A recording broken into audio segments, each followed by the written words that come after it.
Motivation story में आप सबका स्वागत है। दोस्तों, एक गरीब लड़का एक गांव में काम करता था। वो दिन भर मेहनत मजदूरी करता, लेकिन उसको पैसे ना के बराबर मिलते। वो काफी परेशान रहता। उसने कई बार सेठ से कहा कि मुझे कुछ पैसे ज्यादा दे, लेकिन सेठ ने उसे कहा कि अगर काम करना है तो कर, वरना यहाँ से निकल जा। था तो जवान तंदुरुस्त, लेकिन काम मिलना काफी ज्यादा मुश्किल था। एक दिन मायूस होकर किसी पेड़ के नीचे बैठा और दिल ही दिल में कहने लगा, मुझे बनाने वाले ने मुझे किस मुसीबत में डाल दिया। और कहने लगा, कितना पागल हूँ मैं, जब मेरे पास दो ऑप्शन थे। एक साइड मेरी मोहब्बत थी और एक साइड मेरा सपना।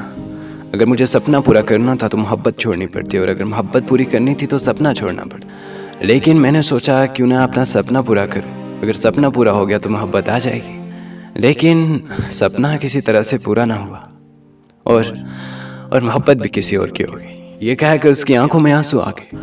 वो ये बातें सोच ही रहा होता है कि उसकी नज़र एक फ़कीर पे पड़ती है, जिसने अपनी पीठ पर काफ़ी सामान लादा हुआ था और इसकी सांस भी फूल रही थी। फ़कीर उसको देखकर उसके पास आए और उसे कहने लगे, बेटा, मेरी उम्र काफ़ी ज़्यादा हो चुकी है। अब मैं सामान उठाने के काबिल नहीं हूँ। मुझे यहाँ से इस सामान को दूसरे शहर ले जाना है। अगर तुम मेरा सामान उठाने में मेरी मदद करो तो मैं तुम्हें 1000 रुपये दूंगा। लड़का काफी खुश हुआ, क्योंकि जहाँ वो काम करता था उसका मालिक उसे 5 दिन के बदले 1000 रुपये देता, लेकिन यहाँ उसे एक ही दिन के 1000 रुपये मिल रहे थे। उसने खुशी खुशी हामी भर ली और फकीर से एक ठेला लिया और अपनी पीठ पर रखकर चलने लगा। कुछ देर बाद वो एक जंगल से गुजरने लगे। उसने फकीर से पूछा, बाबा, ये ठेला इतना भारी है, आखिर इसमें क्या है? बाबा ने कहा कि इस ठेले के अंदर कुछ लोहे के सिक्के मौजूद हैं, इसलिए आपको ये काफ़ी भारी लग रहा है। अब थोड़ी देर आगे जाने के बाद सामने एक नदी आई। उस लड़के ने फकीर से कहा कि हमें अगर दूसरे शहर जाना है तो ये नदी क्रॉस करनी पड़ेगी। फकीर मायूसी से कहने लगा, तुम तो जानते हो मैं अब बूढ़ा हो चुका हूँ। ये 3 ठेले उठाकर मैं यहाँ से पार नहीं जा सकता। ऐसा करो, तुम मेरा एक ठेला ले लो, इसके बदले में तुम्हें 1000 रुपये और दूंगा।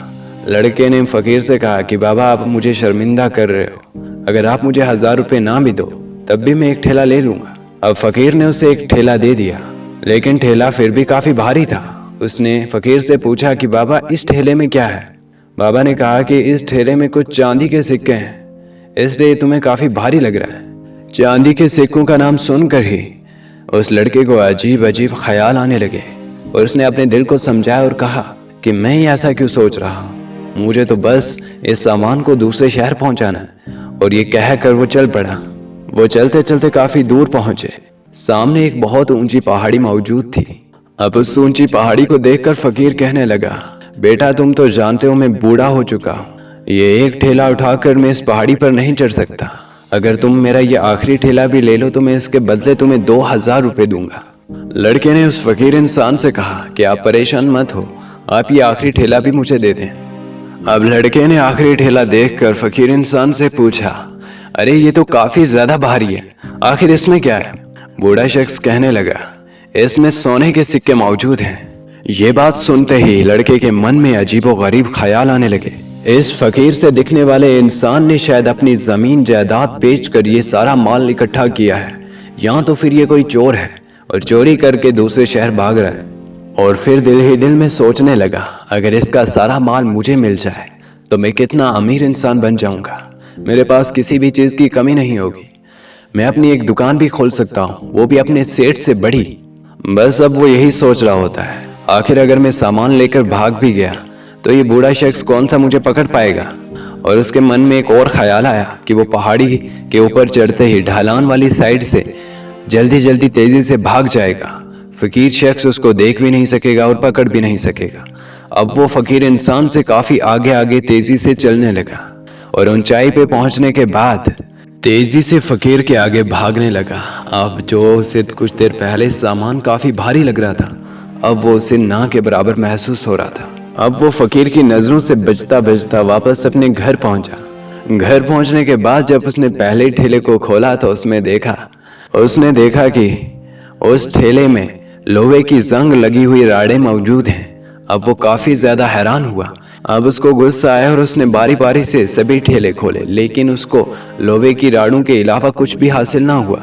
तभी उसकी नज़र एक ठेले में रखे हुए कागज़ पर पड़ी। उसने जब उस कागज़ को उठाया और उस कागज़ पे पढ़ने लगा, मैं तुम्हारे मुल्क का बादशाह हूँ, मेरी कोई भी औलाद नहीं। ये एक इम्तिहान था, जो भी उस फ़कीर के साथ उसका सारा सामान लेकर दूसरे शहर पहुँचता तो मैं उसे अपने मुल्क का बादशाह बना लेता और अपनी एक बेटी की शादी भी उससे कराता। ये सुनकर उसको खुद पे काफ़ी गुस्सा आया और उसने अपने सर में हाथों से मारना शुरू कर दिया। दोस्तों, अपनी बेवकूफ़ी की वजह से सब गवा चुका था। इसी तरह हर रोज़ एक नई और सच्ची कहानी सुनने के लिए हमारे चैनल को सब्सक्राइब करें।